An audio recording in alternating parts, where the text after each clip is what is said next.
Is it okay, Daniel? Hey, good to see you. Işıl kısam bulduk orayı.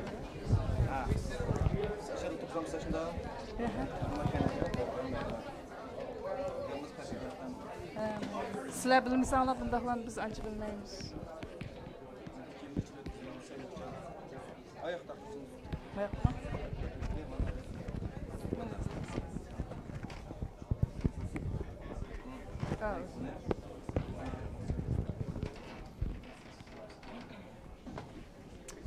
Hey.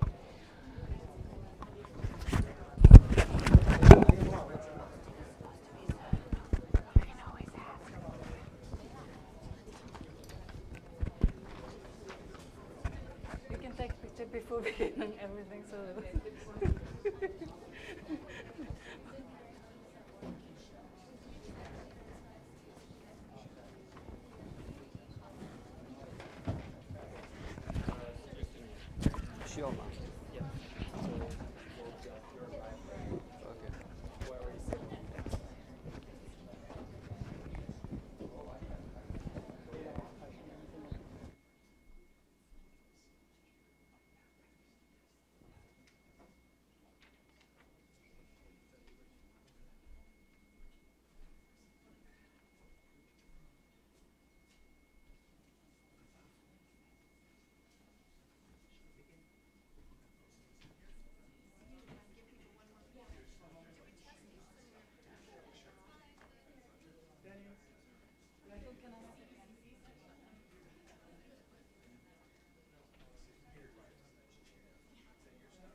Good afternoon. Thank you for coming to this event. My name is Jianli Yang, President of Citizen Power Initiative for China. Today we are going to release a report on China's forced labor.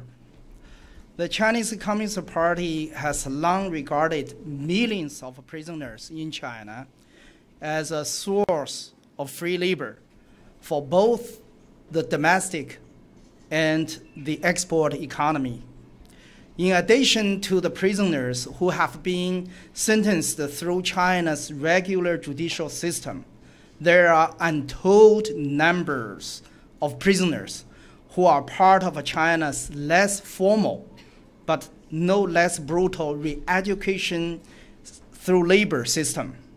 It is in fact through implementation of the Laojiao economy that Xinjiang region has been transformed into the largest cotton production area in China. As part of its strategy to suppress the Uyghur people, the CCP has started to move its primary textile and garment industry from coastal areas to Xinjiang. At the same time, China has forced over 1 million Uyghurs into so-called vocational schools and forced them to work in the factories to produce a cheap, steady supply of manufactured goods. Today, on behalf of Citizen Power Initiative for China, I'm now formally releasing our report, Cotton, the Fabric Full of Lies, a report on forced and prison labor in Xinjiang, China, and the nexus to global supply chains. The report shows that every link of the cotton textile garment supply chain in Xinjiang is adulterated by forced labor, and as a result, should be banned from importation into the United States.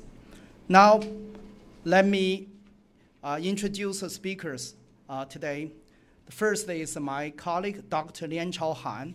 He is the Vice President of Citizen Power Initiative for China. He is the author of the report. He will talk to you about what he has found in this research. And we have Mr. Tahir Hamid. Tahir Hamid. He was a victim of the forced labor in Xinjiang. And we have Luisa Greva.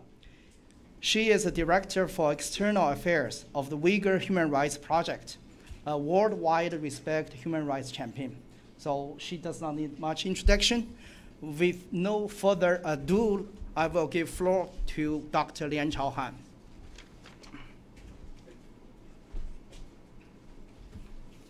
Thank you. I just want to thank everyone for coming to this event. Thank you for your interest and your support. I also want to thank my team that helped to produce this report. First of all, Dr. Jian Li for his leadership, and also David Wang, Anna Chen, and Amelia, who made a great contribution to this work. Before I begin, I just want to clarify two terms. Sometimes it's a little bit confusion.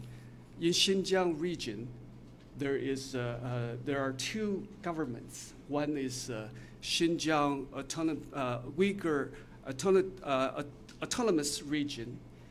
Another one is the XPCC, which is the Xinjiang Production and Construction Corps. And this one, both are the first one is a provincial level government. The second one is quasi-provincial level government. Can you lower the volume, please? Lower the volume. XPCC is a paramilitary group, which is very unique in China. Their main focus is to produce at the same time to maintain security, border security. Now more and more they get into suppressing Uyghurs, activists, and human rights activists. So then the second term I want to clarify, we're talking about two forced labors here, two types of forced labor. One that is under judicial system in the formal prisons of China. Another one is actual judicial system, which is under so-called re-education camp and vocational training centers. So I just want to clarify that two things before we move on. And as we know, Xinjiang has become a major cotton producer in China, the largest. They produced almost 84% of total output of China. And about the Xinjiang, how do you pronounce that? A-U-A-R? The ingredient. X-U-A-R? X-U-A-R.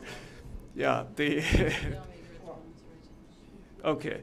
The they produce about like 50% of the entire nation output, and XPCC produce about 33.5%. This is a very, very large, and they both of the governments produce, they export, like 43% of the Xinjiang autonomous region produce export the cottons, textile, and garment products.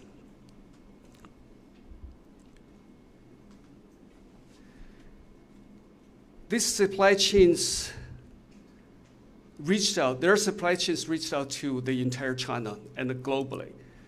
And the network, for example, just use Xinjiang XPCC Cotton Company.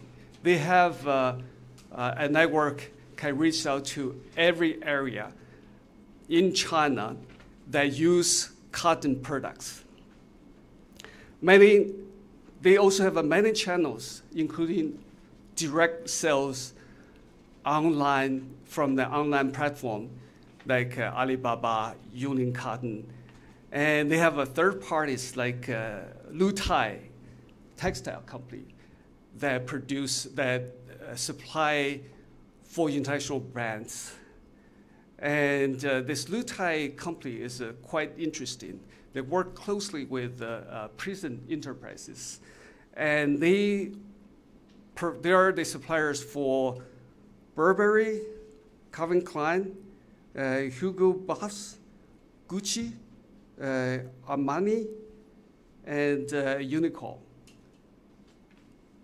They have, with these channels, all the products, cotton, textile products from Xinjiang reached out to the international market. So far, Xinjiang is the largest the forced labor hub. And in the judicial system of Xinjiang, of both governments, they have a total number of 85 prisons and labor camps. And they're continue building new prisons in there. This is a mag prisons. It's not what we think smaller one, because each prison has a satellite prisons. For example, Changji prison has 11 satellite prisons. Each of these prisons, they all have their own enterprises, producing cotton products, textile products. They're continue building more mega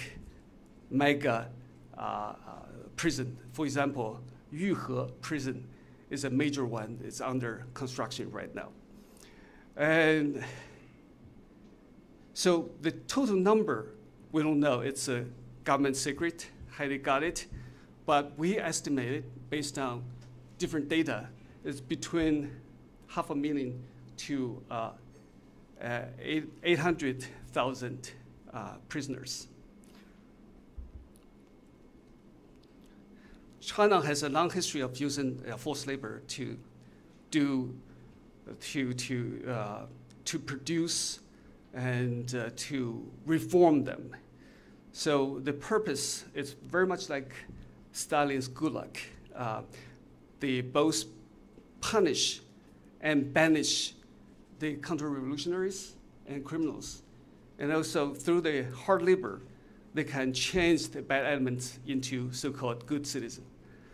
And inmates also contribute to society. And basically, it's making money for the state.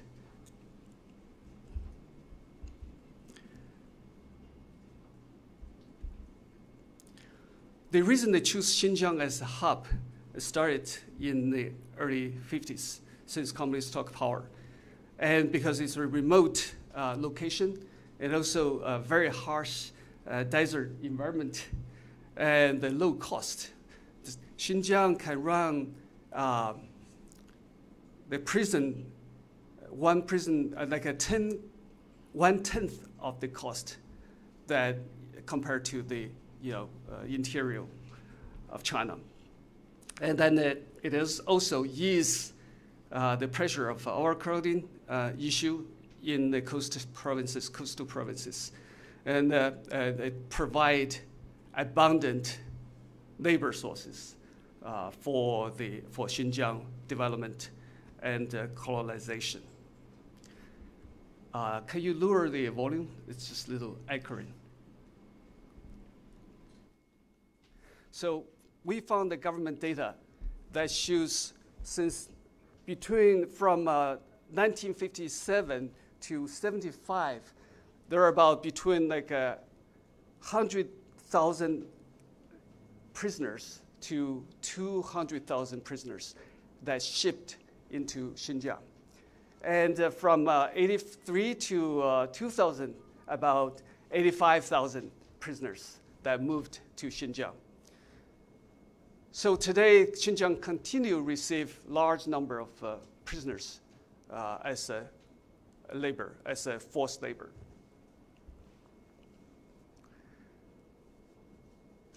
At the beginning, all this labor, all these prisoners in Xinjiang, they were work routinely on the cotton fields. They reclaim cotton fields.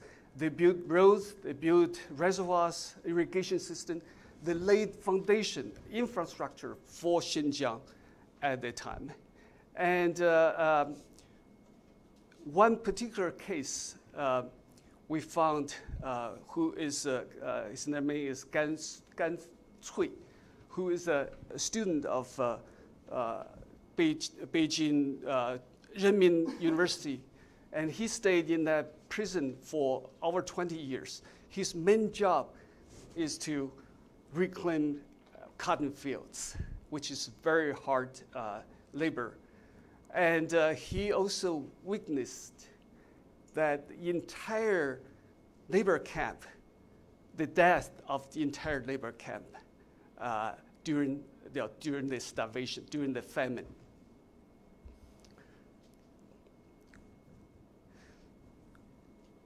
This, since 2009, after the uprising, after the protests in Xinjiang, and Chinese government come up with different ideas of educate, transform Xinjiang, Uyghur. And until 2014, and they continue to explore different way to do this transformation, which pretty much based on their experience in crash to surprise Falun Gong. And in 2014, they come up with a new strategy, which is using the cotton textile and garment industry as a way. It's a combined strategy to so-called de-extremization of Uyghurs and maintain stability in Xinjiang, at the same time create jobs. I think their thinking is using economic performance to legitimize Xi Jinping's rules over Xinjiang.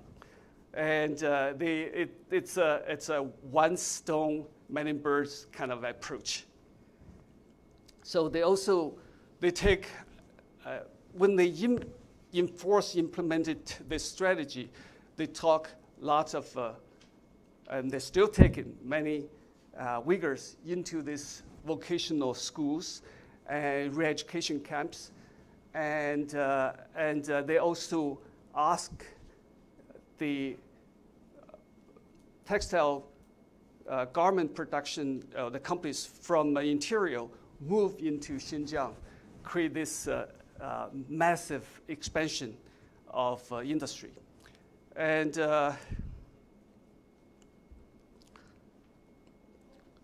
so under this massive expansion plan, they call it their one textile cities, 7 industrial parks, and 1 center. That plan, all this, I just want to use one example. There's 3 cities, like a Shihezi city, which is called, they call it the Sihezi Industrial City. This is under jurisdiction of their 8th division of CPCC. They have 4 mega prisons in that region. And Karla City, which is 2nd division, they have 4 mega prison nearby. And Aroa City, which is 1st division, they have 8 divisions in the neighborhood. You can see all this forced labor, all this so-called new plan expansion based on the center around this forced labor hubs. Under the plan, they also they want to create about 1 million new jobs in textile industry. And so they even formed a leading group in each government, each level of government, to promote job creation in this industry.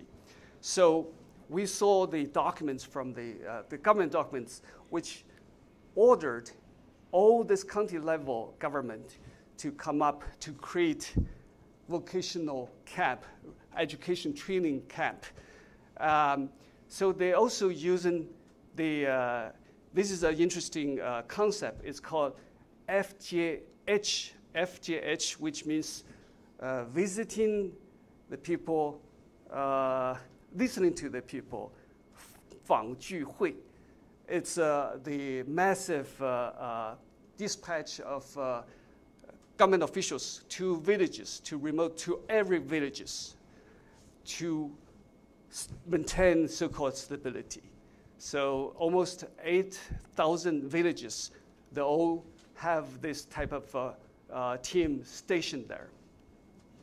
And they would, under the government document, they would screening who should take into the re-education camp, vocational camp, schools.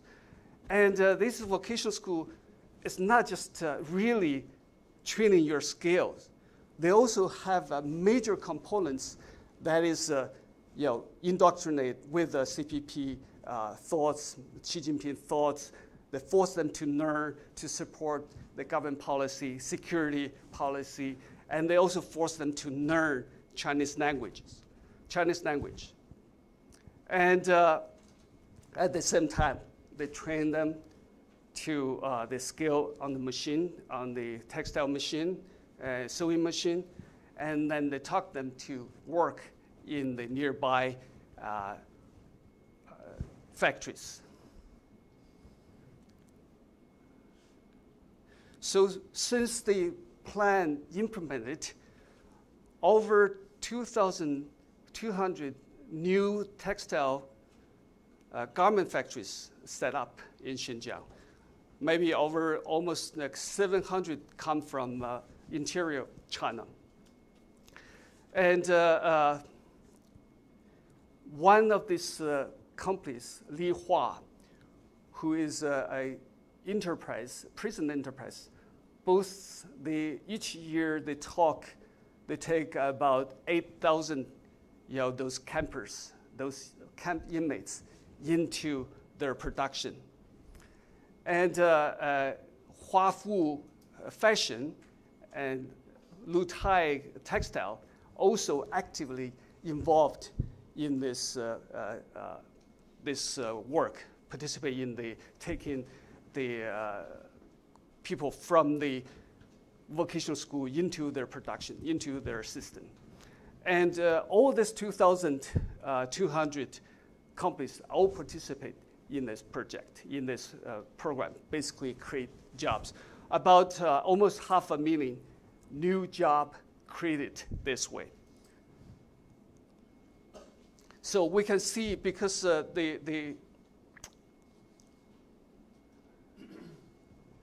what I'm trying to say, there's a policy specifically say who should be the priority, to be hired, and they specifically say those poor, from poor, impoverished households, and the relatives of three types of people, which is jailed prisoners and detained, and those education campers, the inmates. So these are those type of people. So some of them, of course, might be voluntary into the workforce, and most of them probably forced into that production workforce.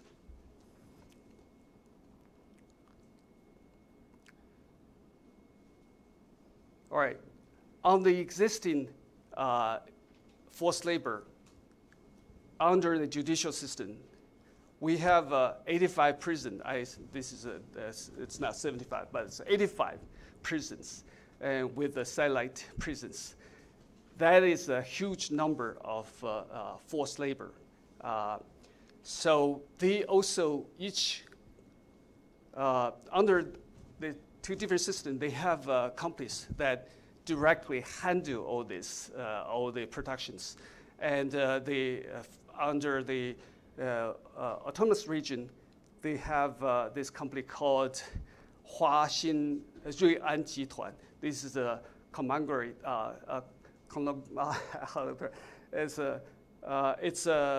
It's a big company with 24 subsidiaries. Most of them are into cotton, textile, garment production. One of this company called Qixin provide export lots of high-end suits, and some probably end up in the U.S. market. Then there's so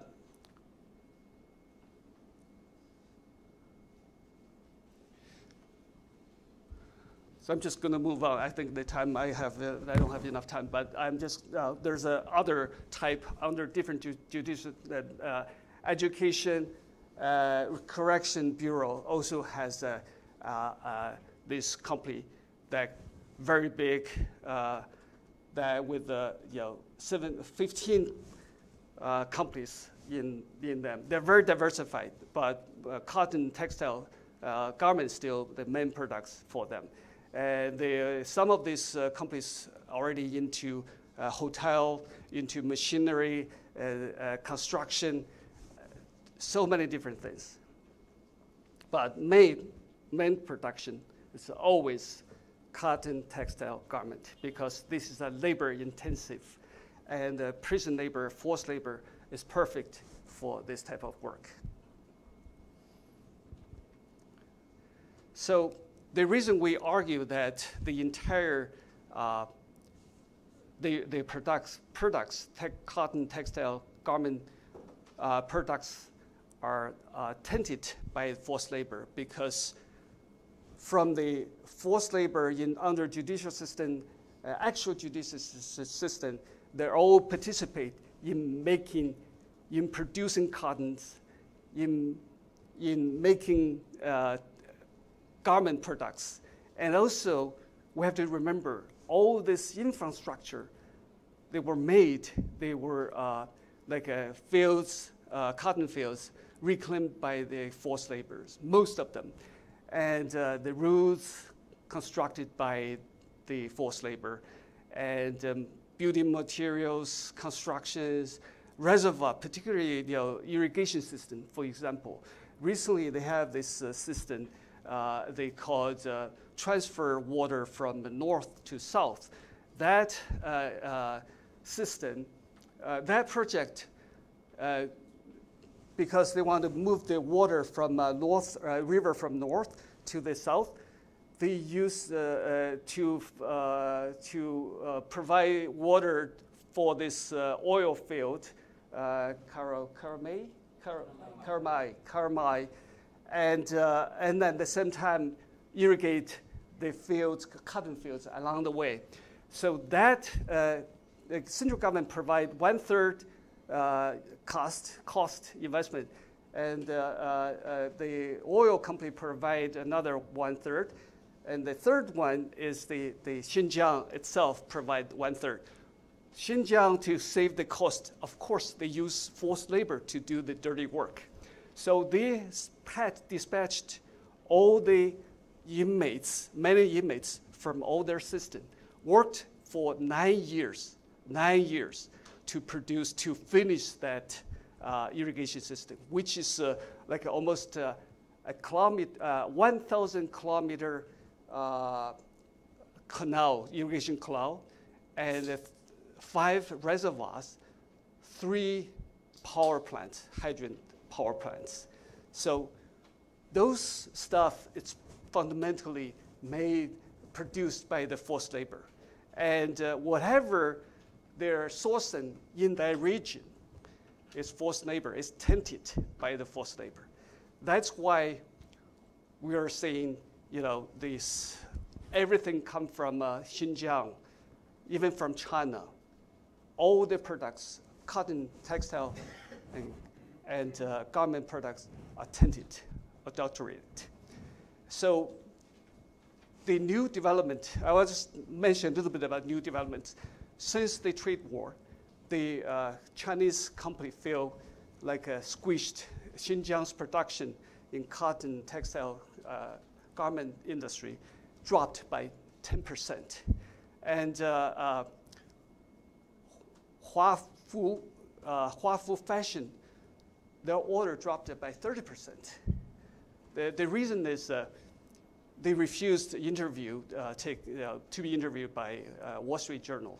And there was an inspection request issued to look at their forced labor and human rights situation. And so that caused Target stopped outsourcing sourcing from them, Adidas and H&M sourcing from them. Lu Tai also affected by this trade conflict, but they always produce the high-end products, so they can sustain. Even they move some of their production orders into Southeast Asia. They also affected. But what's interesting is that some of the not well-hidden prison enterprises, the government ordered them to stop taking orders, international orders, entirely. So that means to avoid so-called policy risk, that is the admission of guilt by the CCP. And they know they have to hide, lay low for now. So with that, I can see the cotton is the fabric that full of lies and also full of tears, sweats, and blood. So maybe it's time to stop importation from Xinjiang on any cotton, textile, and garment production products. Thank you.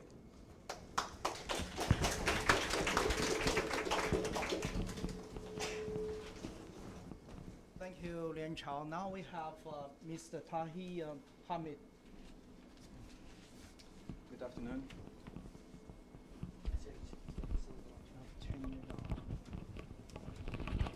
This is mine. Yeah. I think it's on, right? On oh, yeah, number 7. That one. I think inside his jacket. It is on. On. I think it's on. Good afternoon. My name is Tahir Hamid. I am a Uyghur poet and a film director. Because my English is not good, so I will speak in Uyghur, my native language. Zubaira will interpret my speech. Thank you. Thank you. Pleasure, please. Мен Шарқ Түркістанныңки Қашқа вилайетиде туғылған, әмшияда чоң болған. Кичигимдилла меніңки маңа тәсір қылған бір еш, менің ата-анам дихан, ола мен ақлымды білсем, ола ашар деп атылған бір ақсыз әмгек білен шұғылым деген. I was born and grew up in the city of Kashgar in East Turkestan. And since I was little, I had a strong impression of my parents being forced to do a labor. The Chinese government called it volunteer, but in fact it's a forced labor. Her yili qish kuz faslida yerlik hukumat dehqonlarni tashkillab o'stan chepish, bo'zya echish, paxta terish qatorliq nurg'unlagan haqsiz emgaklarga soladi. Each winter, local government organized all farmers to dig canals, pick cotton, and cultivate bare land. Hamda bu emgaklarning hammasi butunlay haqsiz. Bu dehqonlar butunlay haqsiz emgak qiladi. Agar o'zi kasallik tufaylidan yoki oilada ish bo'lib boramasa va emgak qatnashamasa, u o'rniga odam tepib berish kerak yoki pul to'lash kerak. For these labor, they were not paid for anything. Also, when they are sick or had family emergencies and cannot participate, they were asked to find another person to take the place or pay. Endi bundaq emgaklar shuni his qila olasizlar, dehqonlarga nihoyatda ig'ir bir zulm bo'lgan. Bu tugamas bir zulmga aylangan. And this kind of labor, in fact, for the farmers were very miserable, and it's kind of punishment. Keyin men maktabga kirdim. Boshlang'ich maktabdan tortibla maktab bizni tashkillab har xil emgaklarga soladi. Shu kichik vaqtlarimizdan tortibla paxta terdik, hayvonotlarning qig'ini jig'atdik, etizlikninki dehqonchilik ishlarini qildik. Later, when I started elementary school, my school started to arrange or organize my forced labor or volunteer, so-called volunteer labor. And each fall and the winter time, we had to pick cotton and collect animal feces. And this kind of work continued. Bundaq emgaklar bir tarafdan o'qib, bir tarafdan qildigan emgaklar faqat tugamagachga ham ota-onamning besimi Manga bek ziyat ta'sir qilgachqa, men shu chaqni tatibla, men mangu dehqon bo'lmayman, cho'qim yaxshi o'qib, oliy maktabga berib, cho'ng shaharda yashayman degan bir niyatni o'zimga shu chaqda o'zimga qilgan. Since that kind of harsh labor affected my family and parents, and from that time I told myself to study hard, go to college, and stay in the bigger cities, and never be a farmer again. 1992-yili men Turkiyaga o'qishga chiqmoqchi bo'lib, chegirdan chiqayotgan chaqda meni Xitoy hukumati nozuk materiallarni chegirdan olib chiqmoqchi bo'lgan degan bir batnam bilan tutdi chegirda. 92-yil. On February 1992. 96, sorry. Sorry, okay, it's 96. On February 1996, on my way to study abroad to Turkey, I was arrested at the border for taking sensitive materials to abroad.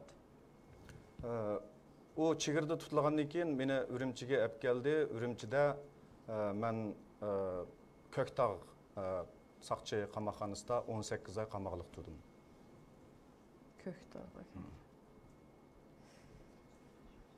And after I was stopped at the border, I was taken to the Urumchi, and then I was detained in Urumchi Ko'ktog' police station, right? Detention camp. Detention center. And that detention center I stayed for 18 months.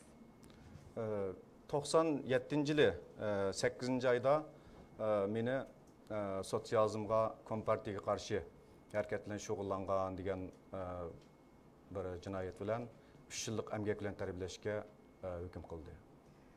On August 1997, and the authorities accused me that I have involved in sotsializmga, kompartiyaga qarshi. Okay, I was involved in activities against CCP and the social system.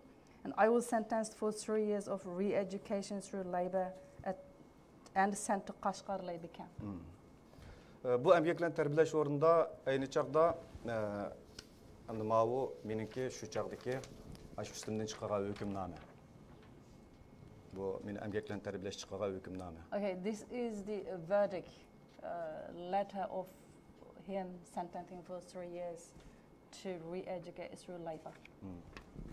This is a document. Andan keyin şu emgeklen terbiyeleş ornida 350 yakın nim bulap muş emgeklen terbiyelengüçi. Bularning mutlaq köpü Uyghur. Andan keyin bularning 250'gi siyasi cinayetçi, yani özünün dini itiqadi. This practice and the political opinions. Endi bu men şu çağda qo'lda kuchagan mushta tizimlik shu Qashqa emgeklan tarbiyalash o'rnida shu chaqdagi shu nimalarniki emgeklan tarbiyalanishdan tizimliki. This is the name list of those Uyghur political prisoners. This is names. last page. This is a whole list of the people who spent time together with me at that labor camp in Qashqar. Endi bularning hammasi hamda bu emgeklan tarbiyalash o'rni deyilgan bo'lgandan bular emgek orqali jazolanadi ham deyadi. Just like how it is names applies at the labor camp, everyone is forced to do all types of hard labor and face punishment. Endi yakshanba kunisi bir kun dam olamiz, qolgan 6 kunda har bir odam bir kunda shu emgek bilan shug'ullanish kerak. Anadan keyin bir kunda shu 2 kvadrat 2 kub metr qurilish qilishilgan sheg'ilni qezib tayyorlash kerak. We only rest on Sunday, and then the other days we always have to work. And everyone has a quota or duty to complete. Everyone has to dig 2 cubic meters of gravels each day. This works. Agar bu vazifa tugimasa, kashda xulosa yig'ini bo'lgan chaqda soqchilar vazifani tugatamaganlarni elektrik tok kaltak bilan urib jazolaydi. Anyone who are unable to complete the duty, it will be beaten by the electric buttons on the evening report meeting. Şuňamda bu vazifani tamamlash uchun hamma odam jon tikib ishlaydi. Emgekning ig'irlik tufaylidan bu yerda biz atiganda qaqsad qo'pab belimizni lati bilan tengib olamiz. Seriq itimiz yerlib ketadi deb yerlib ketadi deydigan ashuna andishi bilan shuni saqlanish uchun. To complete the quota, each person worked extremely hard and caused severe damage to their body. Like each morning, we had to wrap around our tight cloth over our belly to prevent abdomen injury. Çünki bunda ahvallar jiq buludu. Nurgun aşağıdaki cinayetçiler hem de cinayetçi dep atalğanlar. Bular aşağıda işleş jarayonida emgek ig'ir bo'lg'achqa seriq eti jirilib ketadigan va boshqa kasallar kirib toldigan ahvol bo'ladi. U yerda doktorlik mulozimati bo'lmag'achqa vaqti davolanmay nurg'un odam bir umr kasal azobida qoladi, ba'zilari shu yerda o'lib ketadi. This is a usual injury. Many people have the abdomen injured, and there is no medical service at the labor camps. Without urgent care, they usually end up with lifelong injuries. Some died in the labor camps, especially for the weaker ones. Ayni chaqda menimda 18 oy qamoqxonada yotgan bo'lg'achqa uzun mezgil tamoq yemaklik yetishmagandikan mening ig'irligimni 45 kiloga chiqib qolgan shu mezgilda.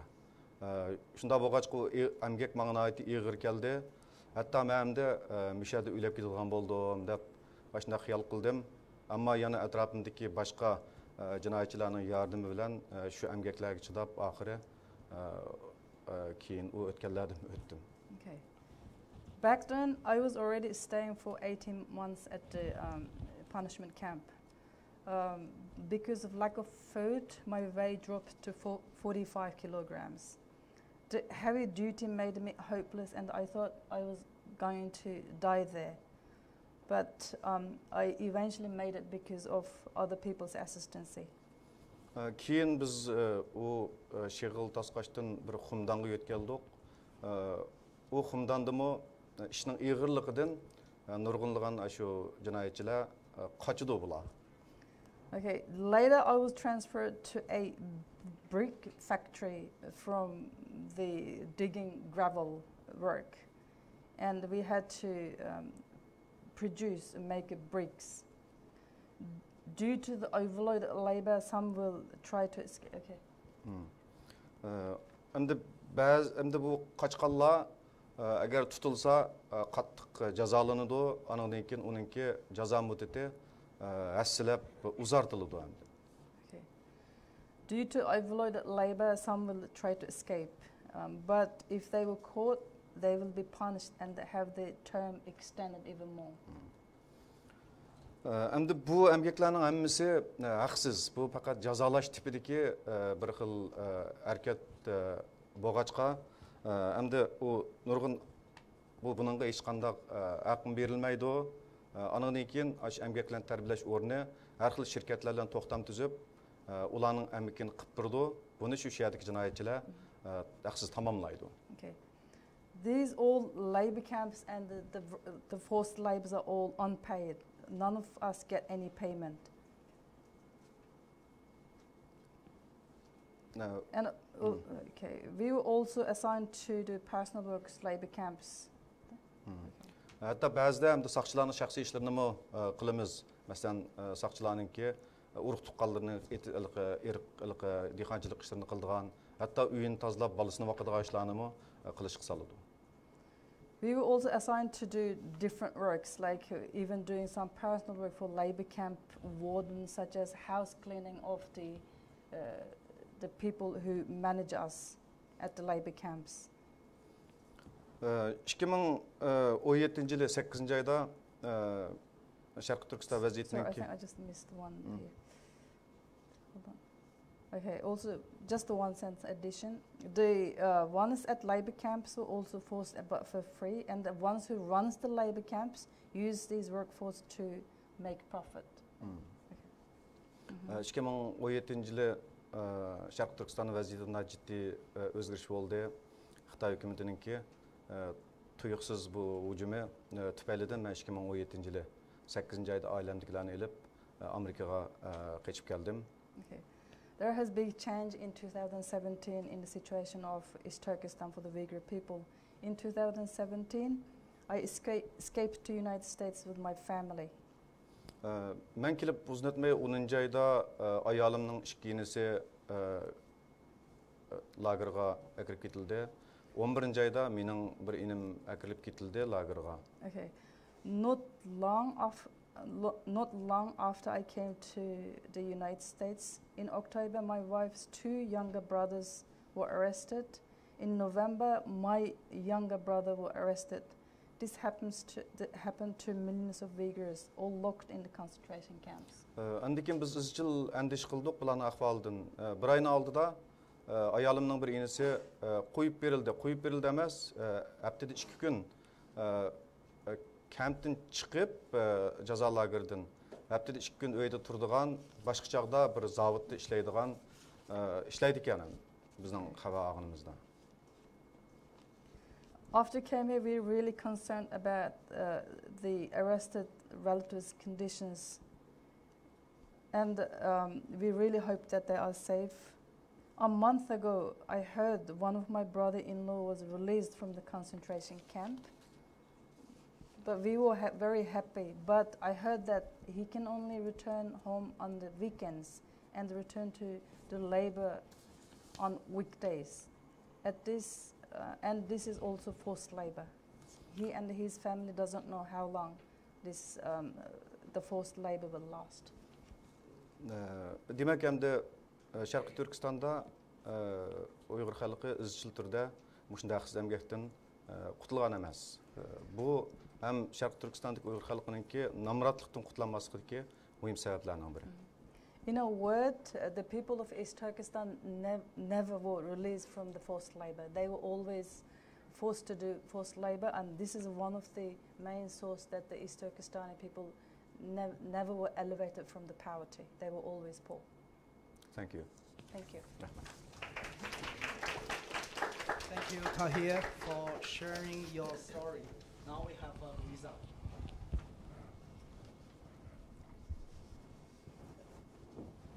The world owes Citizen Power Initiatives for China a great debt of gratitude for putting together such a comprehensive report.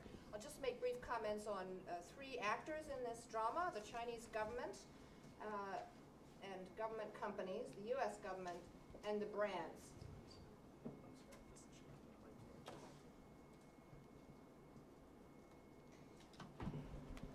For the Chinese government, if this is such a large enterprise, planned in advance and documented in order to convey the government's policy to every county in the autonomous region, why is it that so little is known about it? It requires digging, prodigious research. As the authors point out, there are obvious attempts to conceal from the outside world the actual plan, deleting online information as soon as it comes to other people's attention that there's revealing information on the internet, changing the names of factories to confuse anyone who would look into them, adding layers of complicated company ownership, the conglomerates with subsidiaries, and they take other extreme measures to disguise these factories and farms as schools and as innocuous trading companies. So this in itself, taken as a whole, is an admission that the government's plan is not fit for the world's gaze. However, the researchers have found some telling clues in addition to that I'd like to point out that Lian Chao didn't have time to explain. First, it should be very clear that prison authorities in the judicial system and then authorities in the extrajudicial system and the authorities in the XPCC prison system all are dual-hatted. They have a role as head of the correctional administration, and they have a role in a company or a conglomerate that's in charge of commerce with cotton and of course, the other industries. So that should be a clear red light. Another red light or alarm should be raised when you see that ordinary workers across China, everyone under Chinese rule has to pay their Social Security, payroll taxes, and you have large companies that report very few workers paying, but large profits and large assets. So as the report asks, if you have a company with, 800 million yuan in annual revenues, but with only 3 or 20 workers paying into the worker payroll tax system, the question is, who's doing the labor? It must be forced labor. By law, prison labor, prisoners do not pay into the Social Security system. And then the most chilling piece of evidence that we're grateful to be able to see now is an advertisement for a company selling garments, advertising the advantages of its garments because they're produced in a prison. So the 5 key advantages of prison garment manufacturing.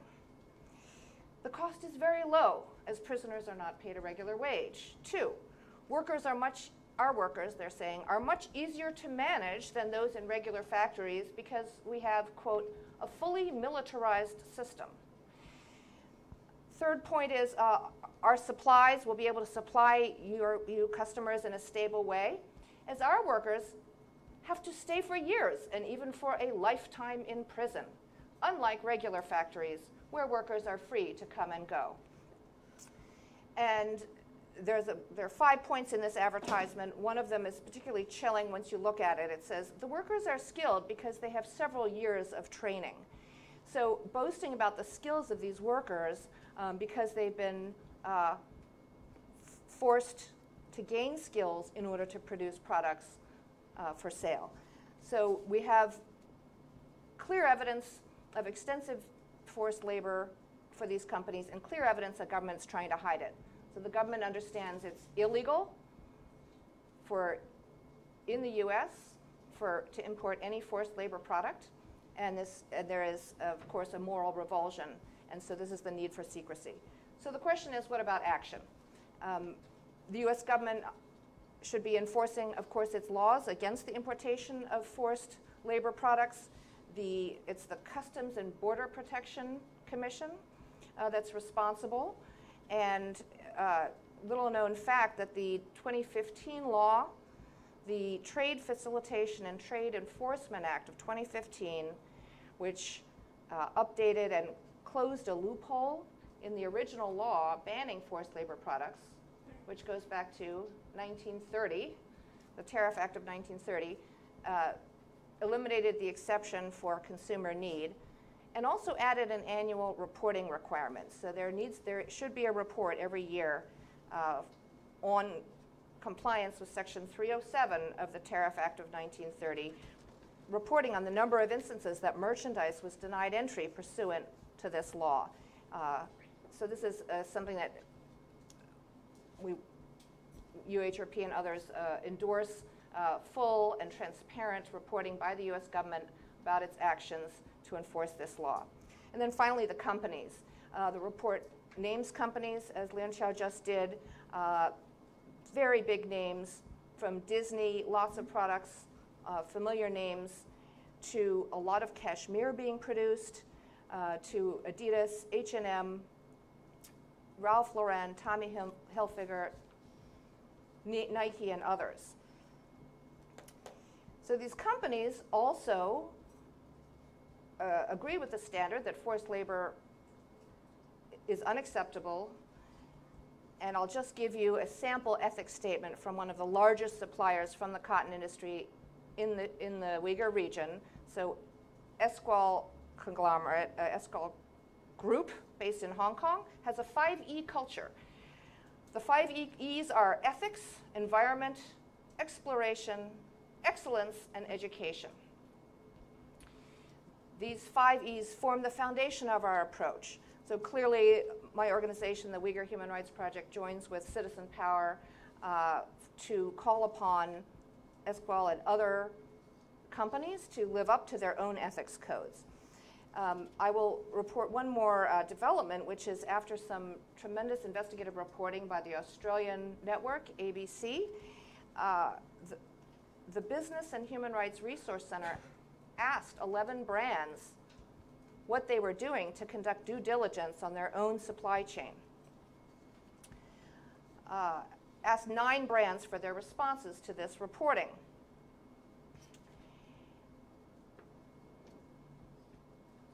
Nine responded. They asked 11. So some of them responded that they had instructed suppliers to stop sourcing yarn from the factory highlighted by that ABC report.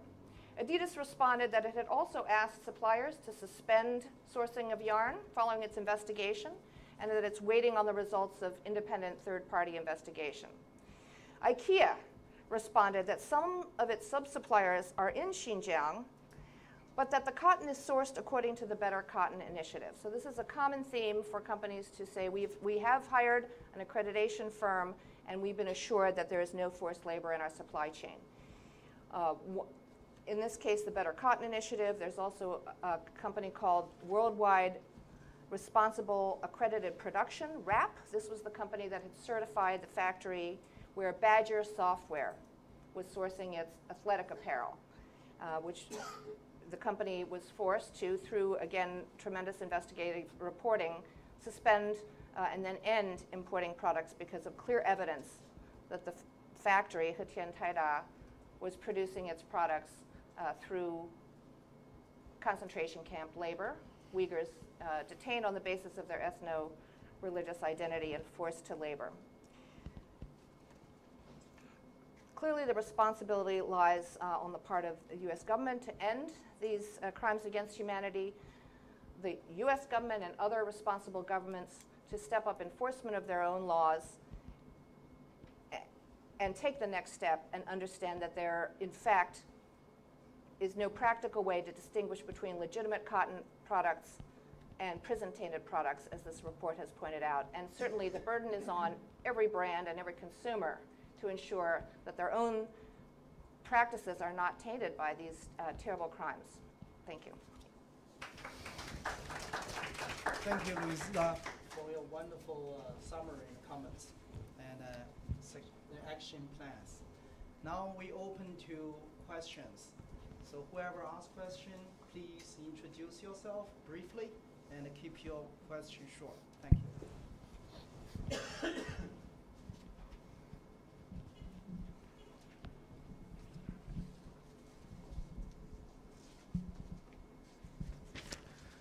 My name is John Churchill. I come from Democratic China Media.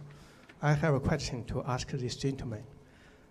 Since the situation in Xinjiang is so serious, I want, if possible, for people in Xinjiang to go to street like people in Hong Kong. Thank you. Yeah. Can you just repeat last bit, the last part of your question, please? Okay. I want, if possible, for people in Xinjiang go to street like people in Hong Kong. Okay. Nemdeydi, mesela quvvatan Sharq Turkiston ahvoli shu qadar yomon. Endi shunday ahvol ostida uyatga xalqlarga nisbatan xuddi Shanganliklarga o'xshash ko'chaga chiqib namoyishlar qilish ashta sharoitlari ahvollar bormi ashta mumkin? Unda mümkünçilik hazır yok. It's impossible for people of the Uyghurs in East Turkestan. Burun 85-yili, 88-yili ve onundan keyin o'quvchilarninki namoyishi bo'lgan. 2009'dagi namoyishmi asli o'quvchilarning namoyishi bilan boshlangan. It was possible in 1985, 1988, even the protest in 2009 that happened in Urumqi. It was initiated by the students. Lekin bu namoyishlarning hammasi tez boshlanib, oxirga berib, hukumatninki qattiq qo'lliq bilan bostirishga uchirdi va ba'zi qonliq voqeaga aylandi. Although those protests at the beginning began as a peaceful protest, very peaceful. People got in the street, demonstrated peacefully, but it faced severe crackdown by the Chinese authority, and all was repressed. Şuna agar Sharqiy Turkistonda mening o'yamcha nurg'un odam shu Hong Kongga o'xshash ashuna demokratiyaning bo'lishini, ashunchalik odamning ko'chaga chiqib o'zining o'yini hukumatga bildirishni orzu qiladi. I believe many people in East Turkestan really hope that they at least have a freedom and the democracy that at least the Hong Kong people has. They really wish to get onto the street, express their views and express their views towards the government and what they think and their thoughts. But it's impossible for Uyghurs because they really wish to, but they are unable.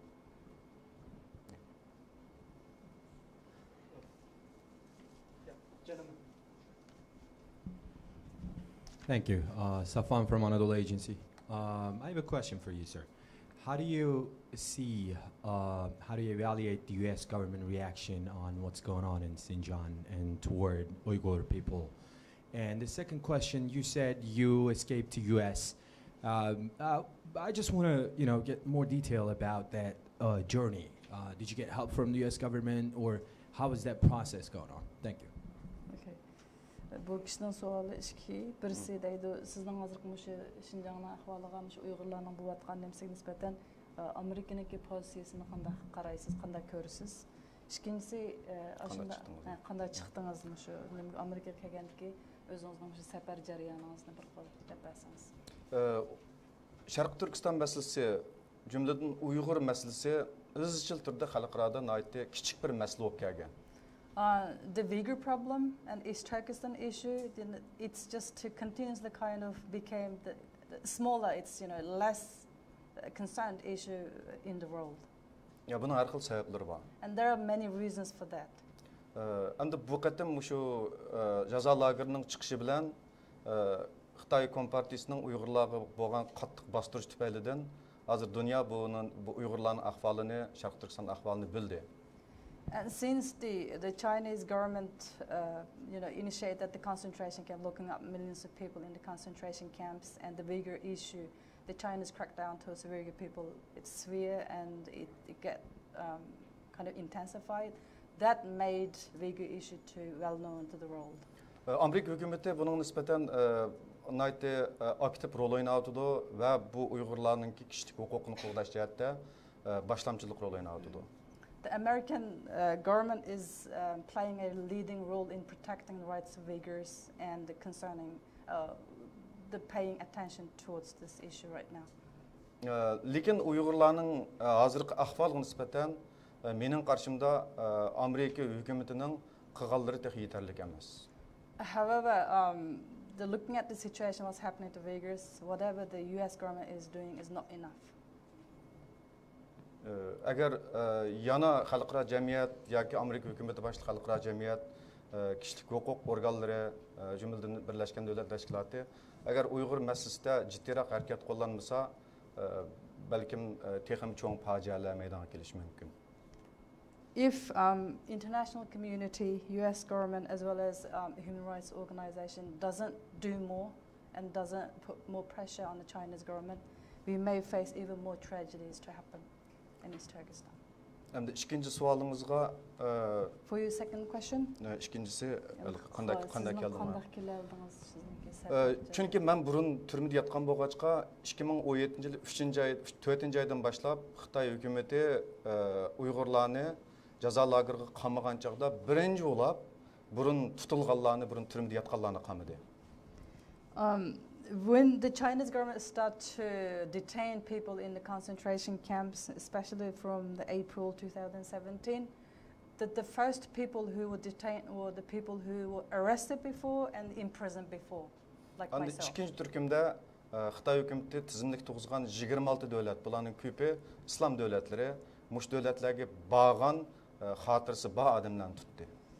And the second round of detention, the targeted people who detained was the people who traveled to 26 countries with China's government specifically listed. And the most of that 26 countries are the Islamic countries, Muslim countries. Meningki menmo shu mezgilda mening do'stlarim tutildi. Shularning ahvolini bunda xatarlikni bilib sayohat vizasi orqali Amerikaga qochib keldim. And at that time, even some of my friends started to be detained and arrested. So I saw that I didn't see my future there, and that it seems to me very dangerous. So I escaped to US with the tourist visa.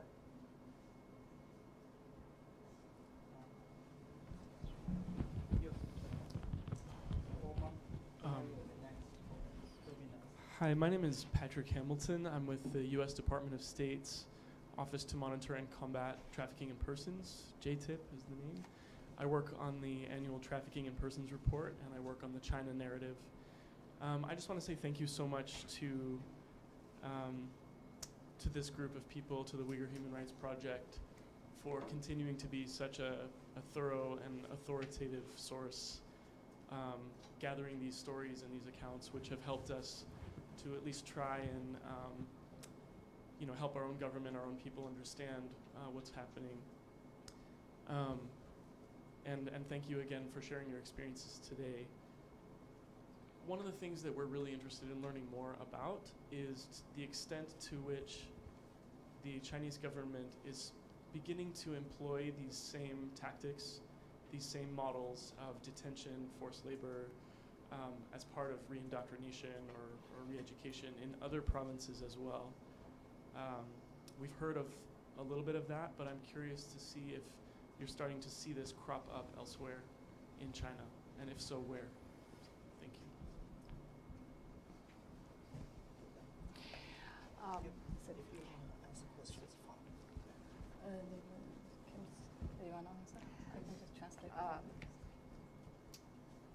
certainly, there were public reports of security departments in places in northern and southern China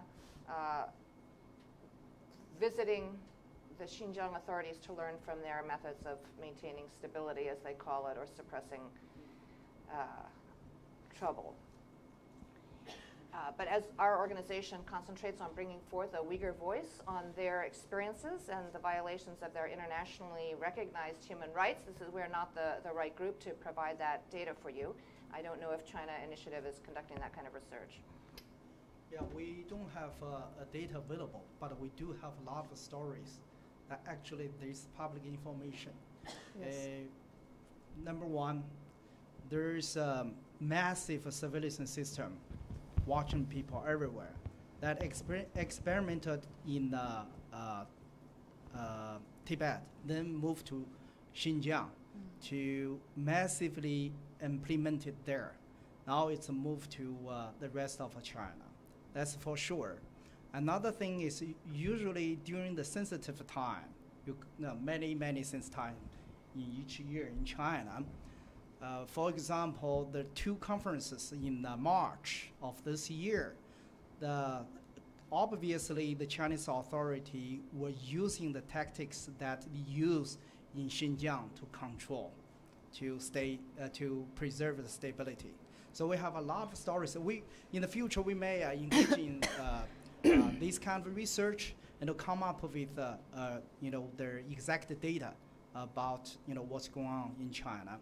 So actually, we're trying to do research on surveillance system, and related to that, we want to call the U.S. government to sanction those companies, both Chinese and American and other foreign companies who have helped China build that system.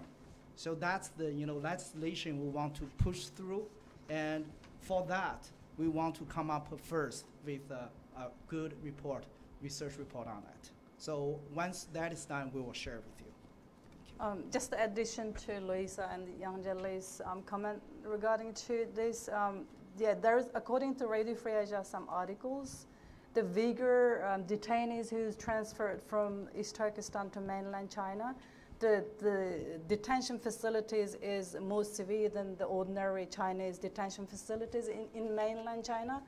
The prison system is very strict and very severe towards those transferred Uyghurs who are located in mainland China. That means kind of the system is a bit transferred for Uyghurs, according to Radio Free Asia article.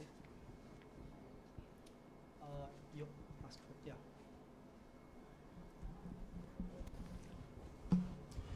Nathan Weininger with 21 Wilberforce. My question is for Louisa. Thank you for the report and thank you for your comments on it. Louisa, you spoke a little bit about a section of law that constrains or is supposed to restrict forced labor products from entering the U.S. What are some other pieces of law or actions that perhaps Congress could take to help confront not only the cotton situation in China, but also the general issue of oppression and putting people in camps? Thank you very much for that question. There is pending legislation in the Congress, the Uyghur Human Rights Policy Act, as well as another bill in the House, the Uyghur Intervention and Global Humanitarian Unified Response Act. These have broad support, bipartisan support in the Congress, but have not passed yet. So certainly we are calling urgently upon the Congress to act. And both these acts and other pending legislation focus on the technology, because American companies are supplying component parts, conducting joint research with Chinese companies that are using Xinjiang as an experimental base to develop even more intrusive surveillance techniques, and then providing research and also sales.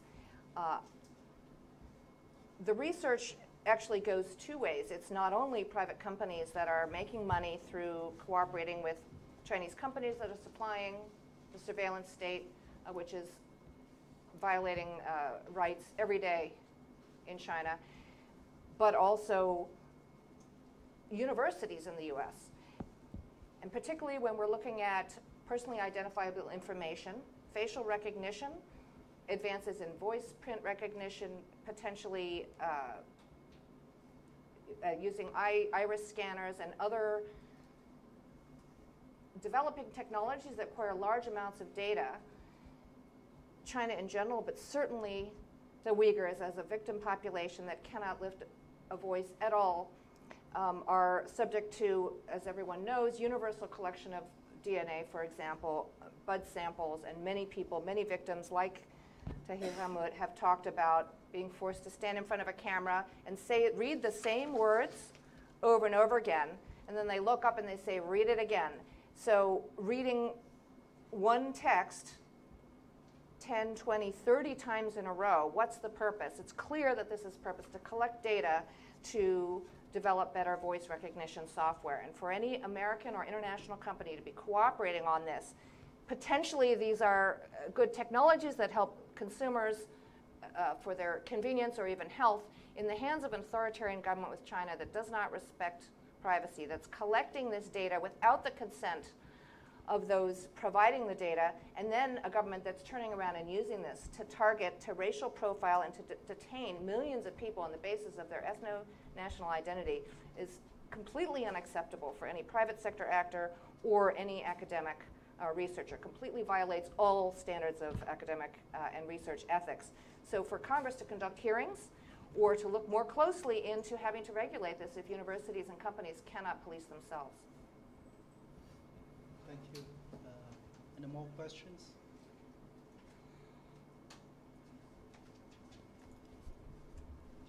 Comments? Okay, go ahead. Hi, my name is Tim Sadov. I'm with Perseus Strategies. My question is, what are the specific mechanisms that the U.S. government has employed so far, or that have been effective in aiding the Uyghur populations? That's a question to anyone who can answer it. Aiding the Uyghur? I'm sort of ameliorating helping. Some of the symptoms that have been addressed here today. Not much. Okay.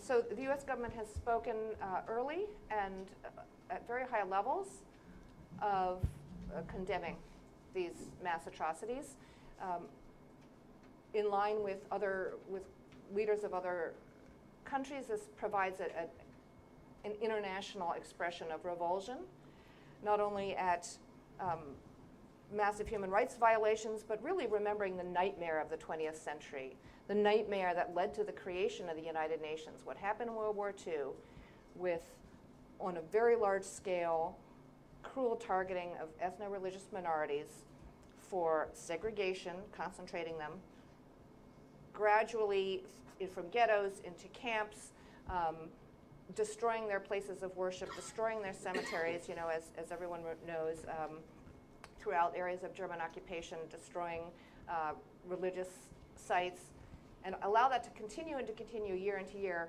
We know from the nightmare of the 20th century that these things develop not all at once, that they go on and on. So it's very important for this to be an international response. So I'm expanding my answer to include a leadership by Vice President Pence, Secretary Pompeo, many leading members of Congress in the Senate and the House, including the Speaker of the House, Nancy Pelosi, have spoken. Some other government leaders are speaking. It seems to take a lot of effort for them to do so. They are all still afraid of offending China and afraid of the Chinese government conducting either economic or diplomatic retaliation. But clearly those voices need to be louder. But beyond that, to repeat, sanctions on the perpetrators through the Global Magnitsky Act must come, as well as visa denials for the perpetrators, which is something that's within the power of the State Department to do immediately. We also call upon universities to take action. We also call upon all governments engaged in any kind of negotiation with the Chinese government to condition any agreements on the closure of these camps. But there is no action yet. That's what we really hope, that some action happens, like at least Global Magnitsky Act, to punish those CCP leaders who's responsible for detaining millions of people and causing these atrocities. Thank you. The major perpetrator of this atrocity is Chen Quanguo, who is the party chief of Xinjiang Uyghur Autonomous Region, as well as the ex-PCC. He's the first political commissar of ex-PCC. So he's the person that really responsible for all these atrocities.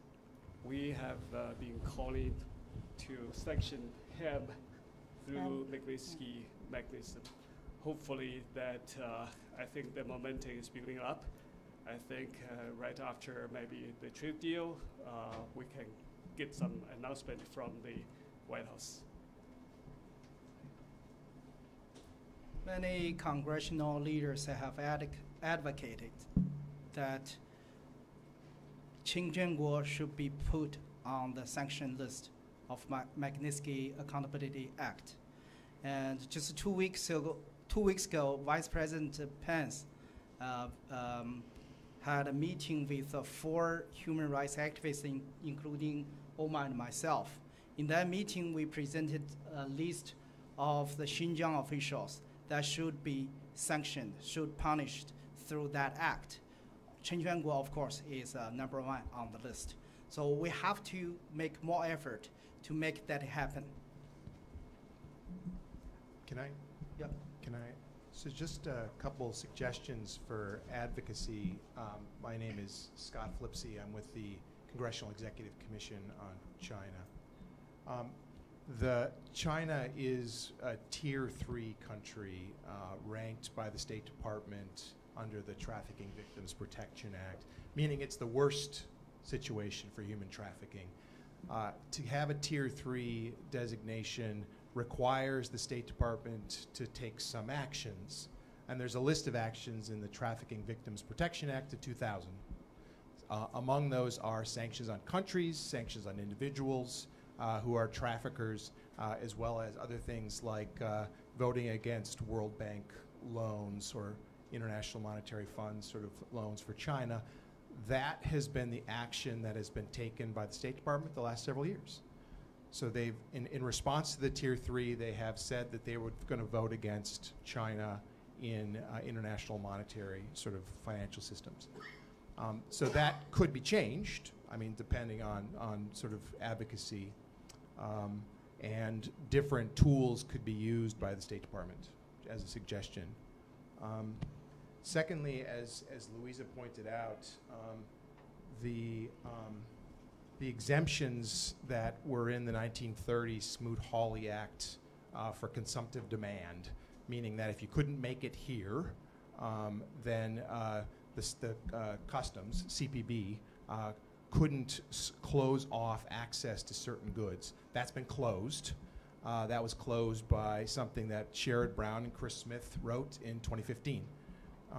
The CPB has gone about enforcing this, and they have also created a special task force for forced labor and child labor. And because I know it's in there, because I wrote it, there is a section where any person can go to CPB with evidence. You don't have to have standing. You don't have to just be a person of interest and provide evidence of certain things, including this cotton report that you have, to ask for an investigation under Section 307. Doesn't have to come from a member of Congress, doesn't have to come from an accredited organization, but you have a lot of accredited organizations here. That can go directly to CPB if that needs to be the case. Third, also, because I've worked on trafficking issues for a while, particularly in cotton in Uzbekistan and Turkmenistan, there has been a cotton campaign, a global cotton campaign that I think you should probably reach out to related to Turkmenistan and Uzbekistan. So they haven't necessarily, at this point that I know, have been successful in closing off cotton exports from Turkmenistan, but I think that sort of working with them, I think would probably help your cause as well. Those are just a few things. Please, anyone, my door is open. My email is there. You can contact me if need be, and we can work on these type of things. Thank you, Scott. Very useful. Thank you for your important comments. Any more questions? Susie? Thank you. My name is Sue Taylor, and I'm with the National Affairs Office of the Church of Scientology, and also a participant in the International Religious Freedom Roundtable. And just a quick question, with the effort to expand roundtables around the world to hopefully 100 in this coming year, I was just wondering what more can the faith communities do around the world to help the situation in China?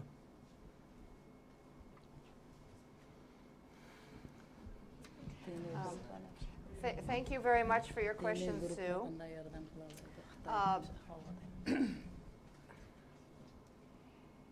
You know, fundamentally, the revulsion that people feel about the exploitation and cruel treatment of others, massive human rights abuses, is at the foundation of why even the Chinese government recognizes that it has to hide what it's doing.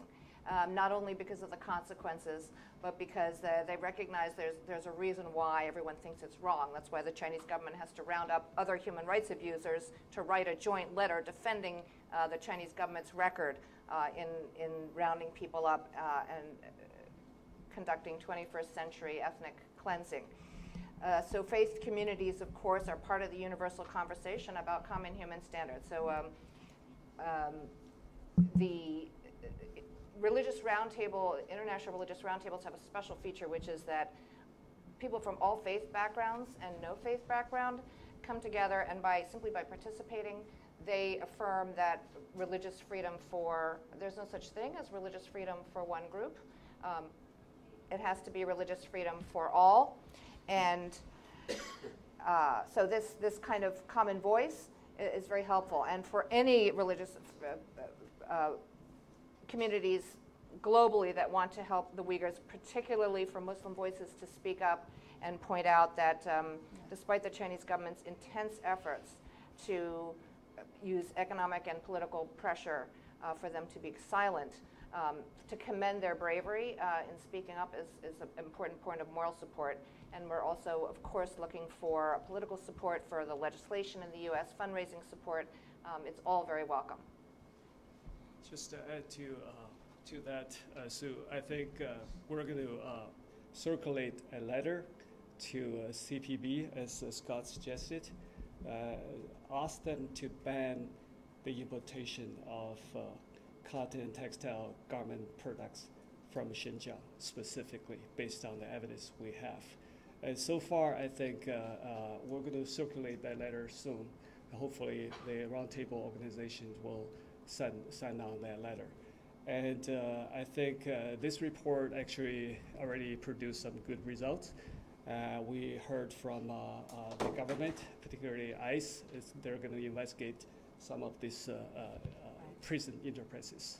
So far, so good. Could I add one more specific thing?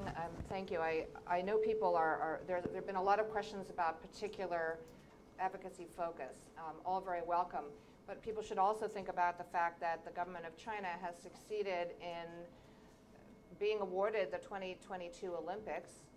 The Winter Olympics in 2022, if all goes ahead, the athletes will be celebrating the Olympic spirit of international friendship, human development, and well-being in a country that has massive forced labor throughout its cotton industry and this, again, massive roundup of Uyghurs and other Turkic Muslims and religious believers, a tremendous crackdown on the house churches, and continued persecution of the Falun Gong.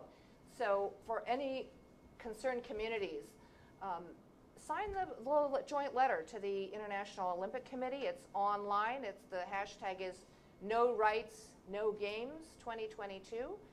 That the head of the International Olympic Committee should be taking responsibility for saying, is it on our shoulders to go ahead and hold this celebration in the capital of a country that's continuing these crimes?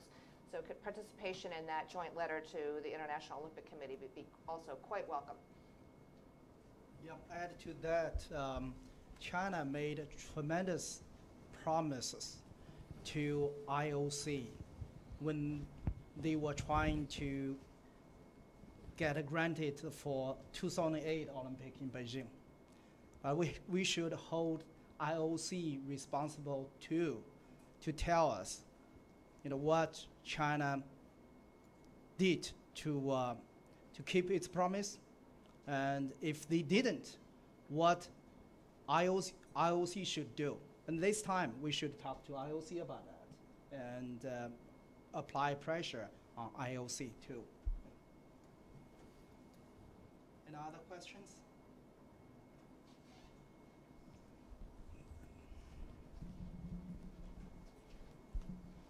given that the Uyghurs are a majority, if not totally, Islamic population, what responsibility do you think Islamic countries such as Saudi Arabia have to protect Muslims in China and not be so amicable, if you will, with Chinese government? من سربته. Uygurlar Müslüman olan ki mesela Saudi Arabistan'daki meşhur Müslüman devletlerine meşhur Uygurların ahvalı nispeten kandaktır muamelede. Asli Uygurlarninki bu meselesiga hozir Xitoyninki kompartiyasi asosli hujum qilayotgani diniy e'tiqod. The Uyghur issue, the main source of the China's target is because of the Uyghurs believe in Islam, the religious belief. Asli qoida bo'yicha islom davlatlari ovoz chiqarib Uyg'urlarning bu masalasiga ko'ngil bo'lish kerakdi. Lekin unda qilmadi. In reality, the Islamic countries should stand up for Uyghurs and stand against the Chinese government policies. But in reality, they didn't do it. Chunki islom davlatlarining mutlaq ko'pi ninki Xitoy bilan manfaat munosabati bor. The most of the Islamic country has the trade relationship with China. Biz shunga hamda islom davlatlaridagi xalqlardan umid kutamiz. We only hope that the people, the civilians of Islamic country is probably to help us, not the government. Qaeda just withdraw its support. Oh yeah. Qatar Xitoyni qo'llaganni tatib oldi. Yaqindamda Qatar hukumati Xitoyni qo'llagan nimadan bayonotdan chekinib chiqdi. Ham bu biz qarshi olgan ham xush bo'lgan bir ish. The thing that we were very happy about one of the Muslim countries, Qatar, because the Qatar withdrew the support of the Chinese government towards the Uyghur policy. Ba'zi davlatlardagi islom ulamolari va ba'zi tashkilotlar Uyg'urlarni qo'llab ovoz chiqaryotdi. Bu ham bir nihoyat yaxshi bir yuzlanish. But also there is still some hope because some of the people in the Islamic, some religious figures, the Islamic groups in some other countries are supportive of Uyghur issue. Now I think I have to wrap it up.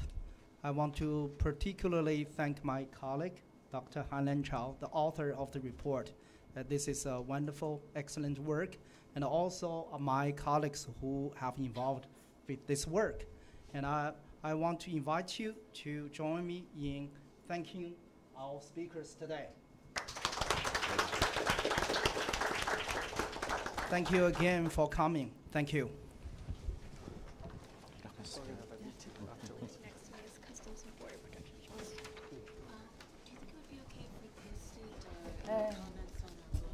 Maqtayçısını bizniki Okay, perfect. Buldu. Yeah. Oh, great. Wonderful. Thank you.